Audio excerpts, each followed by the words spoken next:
You guys are blocking a walkway. Quickly take your dues.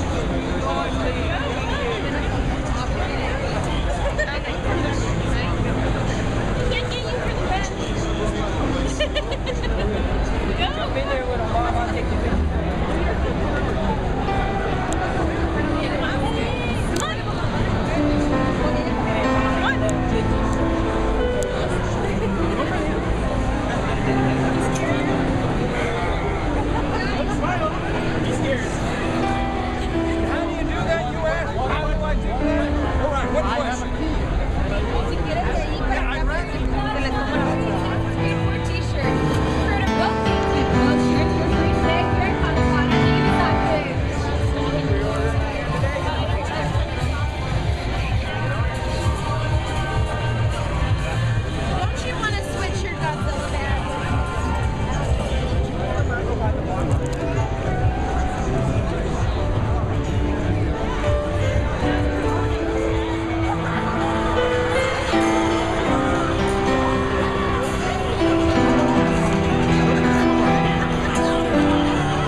Combining that with a cataclysmic, otherworldly event. So it's usually us taking kind of something that's happened in our lives and adding maximum devastation. How about you, Mark? What was it on The Amazing Spider-Man 2 that you were just really excited to dive into? The thing that I think, what I realized when I was as I got older, is that the things that are meaningful and things that are exciting and things that I feel like that I enjoy doing the most are sort of the relationship stuff that sort of ground these movies. And I think if you don't have that you really can lose something. But that's something that it's really fun to do in the midst of, like you say, maximum devastation. To do something like small and intimate and like something where somebody's head turning means something. You know, I think that's a really fun, exciting thing to get to do every morning. And Alfonso, on Gravity, what was it in the development of the script which you wrote with your son? Yeah. What was it that you were most excited to finally get to set and create? Well, I guess that it was this idea of one single human floating in space, completely alone. And the idea of doing that character and turn everything into a suspenseful action film. with minimal elements. And I'm trusting that through cinematic media, I was going to be able to put the audiences in space with our characters, so enduring what the character is enduring. So for those who aren't familiar, the trailer's out there, so I'm sure many of you have seen it, but George Clooney and Sandra Bullock play two astronauts who, there's an accident while they're in orbit and they end up stranded, unable to communicate with Earth, and they're just adrift, right? Yeah, pretty much that's what it's about. Yeah. How did you run into any technical problems trying to manifest, what you dreamed up on the page? Well, yeah, the whole film was a big miscalculation because when I finished writing the script, I sent it to Chivo, to Emanuel Lubezki, the cinematographer of Children of Men, among many others. And I said, let's do this, Chivo. It's one, two characters. It's very simple. We shoot it in 1 year, and we're out of it.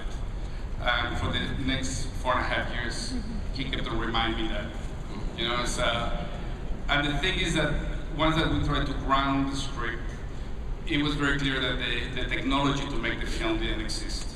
What technology did you need without getting... Well, the thing is that the characters are floating all the time. They're in zero gravity, and not only floating, but they are like spinning in different axes. And that doesn't happen in planet Earth. So we tried several things. We tried the famous vomit comet. The vomit comet is, for those who don't know, a ship that goes up into near the stratosphere. Well, it's a plane. Yeah, a plane. But it's spaceship. It's a UFO that goes up into the stratosphere. Well, the thing is that yes, it's the one that they use in Apollo 13 to zoom some of the scenes, which pretty much is called a parabolic flight. It goes up and then just plummets. In reality, you don't float; you're just falling. You're free falling, but inside the plane. So you have the impression that you're floating. And it's fantastic, so much fun. The problem is that you're limited to the space of the plane, and also that it lasts for 20 seconds. And the way I've been doing films, and particularly this film, requires very extended takes. So it was impossible to use it. So we have to invent some other stuff. So what did you invent? Well, or is it patent pending? No, it's not patent pending. It's just boring as hell. It's just a lot of because each going and ongoing thing. Who was better at it? They suck. They're funny though. Because they play me as a Cuban, not as a Mexican. That's so racist. I don't know if it's racist. Let's call it. Ear, So Mark, you also have actors flying through the air, the greatest of ease, or not so easy?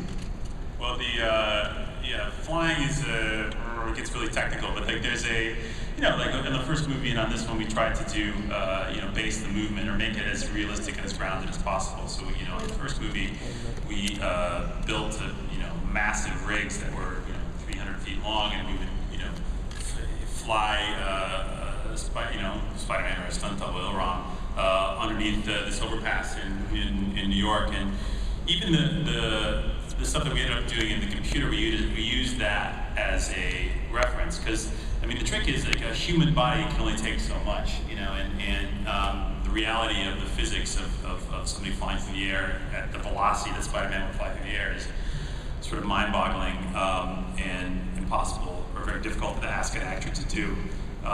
Was there something that you wanted to see Spider-Man do in this movie that he hasn't done in your previous film or the previous Raimi films? Do you feel that pressure? Like, I've got to do something? Sure, of course you do. That's the fun with villains. Is that villains really are a foil for the protagonist, and that you want them to bring out some characteristic that you haven't seen in that character before. And that was that's one of the reasons why we chose Electro as the main villain, was to have him sort of have to contend not just with the physical aspects of such a demonic force, but somebody who's, you has to, deal with him in a creative, interesting way. And those are always the fun moments, to get yourself into a corner, pick yourself into a corner, and figure out how to get out of it. And sometimes the corners are so interesting, but you really have no idea, and it takes a long time, and a lot of meetings, and a lot of spitballing to get out of that. But I wanted to do. I always thought like Electro was a sort of even more than Spider-Man, was like the most fun challenge in the movie to come, because there's something so magnificent about and beautiful about a creature that can blend and merge with electricity in that way. I thought that was something that I really wanted to explore. I mean, I have to be careful about aggregating plot points, because that was an adventure. Because when I was a kid, I was always fascinated and terrified by somebody who could disappear. You know what I mean? And again, like this, the thing with Spider-Man, you're dealing with characters that are, Peter Parker more than most superheroes is totally related. It's so grounded, it's so basic. Like his problems, like he has to pay his bills, and he has to do his laundry, and he doesn't know how to do his laundry, and he has to do, like all these things that are the problems that I have, which are, really, really basic. But then he has to fight and end up stumbling upon an invasion of some sort. The fights that you show are over the top. I mean, how much did you feel you needed to push yourself in order to come up with those things? Well, I think the challenge with it this time, which is something that the actors were really up for, was because the film starts in a pretty naturalistic place. It's like, almost feels like a reunion comedy about these guys together, and then, it explodes into these action sequences. But what we wanted to do, which was actually very different from stuff I'd done before, was try and do them without kind of cutting, so that you actually you believe that the actors are doing, because they are doing it. There's no obvious stunt doubling. So that was something I worked with this great choreographer, Brad Allen, and we designed a way to do it where we could basically evaluate the cast members. We were very lucky that we had 6 actors who were up for the challenge. And list them for us. Simon Pegg, Nick Frost, Martin Freeman, aka Bilbo. That's what he's contractually called now. Paddy Considine, the fantastic Eddie Marzan, and Rosamund Pike. So all 6 of them are in the action sequences, and all 6 of them trained with the stunt team. So we could do these sequences where basically, because usually if you look at a 70s James Bond film, very quickly the camera will go behind Roger Moore's shoulder, and it won't be Roger Moore. So we tried to design these fights where we're right in, I've just blown it for Alfonso. It wasn't Roger Moore doing all of those stunts. But so we designed these fights where we do them all in one sequence. Without giving too much away, none of the challenge was, and also I must say,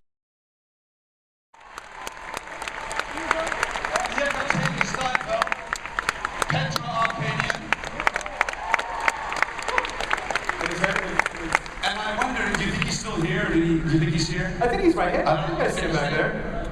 There's a guy. Yep. There's a guy. Yep. We're hoping he's still here. He was stepped out from. Are you there? This guy, what's his name? It's Harrison Ford.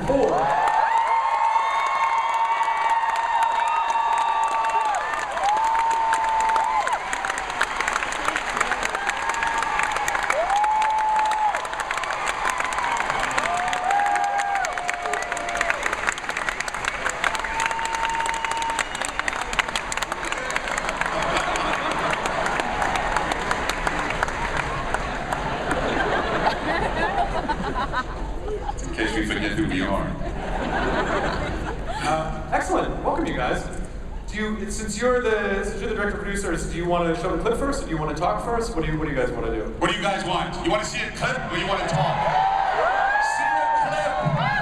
All right, let's see a clip. You're saying that. I think they might be saying that too. Let's see a clip, and then we'll watch the clip, and then we'll talk about it afterwards. Has anyone seen any of this before? No one has seen this before, guys. World No one premiere. has seen this before. For playing Ender's mentor, like what drew you to the film, and what are you bringing to it? Well, I would correct your observation that he is not so much Ender's mentor as he is his Ender's manipulator. Okay. I'm so sorry I messed up. I'm so sorry. Oh my god, I hate myself. Yeah, can we get Oh my god, Harrison, I'm really sorry. Jesus. Oh god, I'm so sorry. It's already ruined.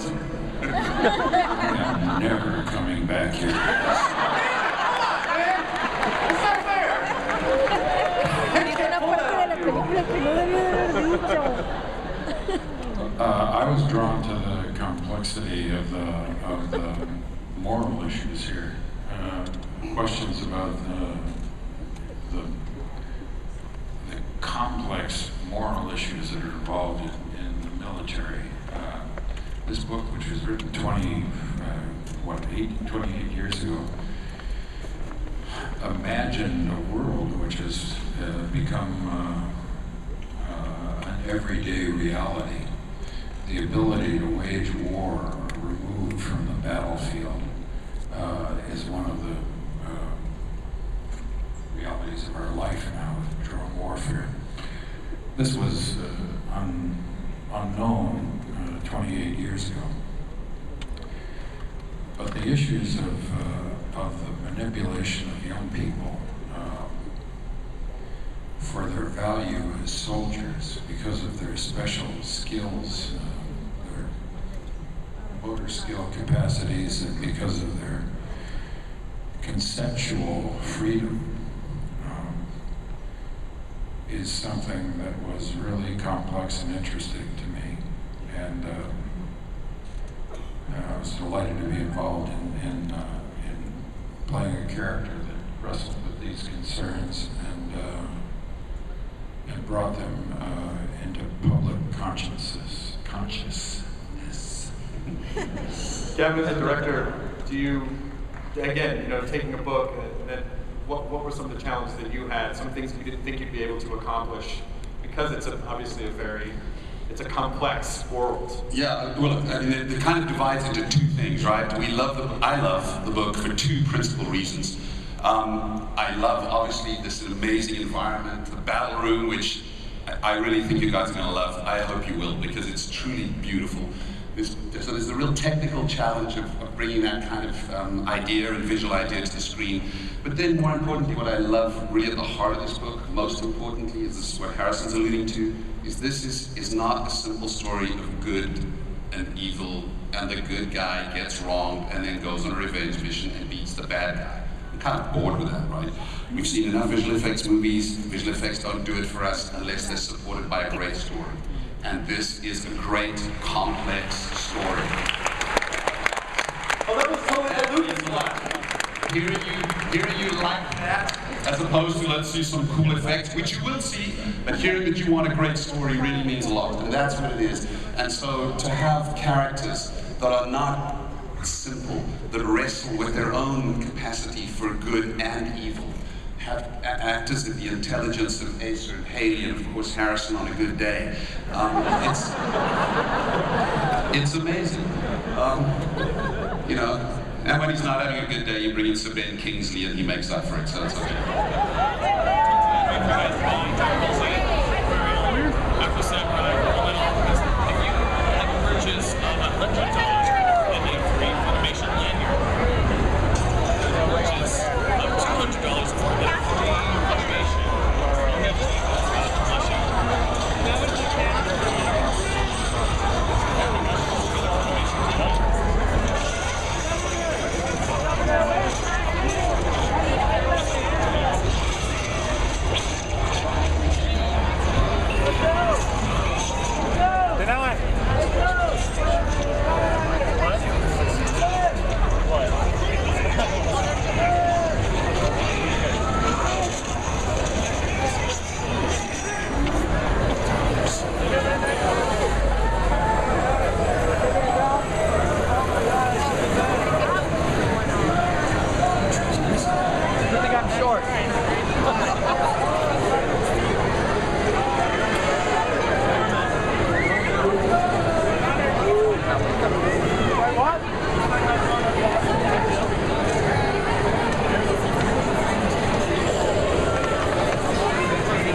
by Stan Lee.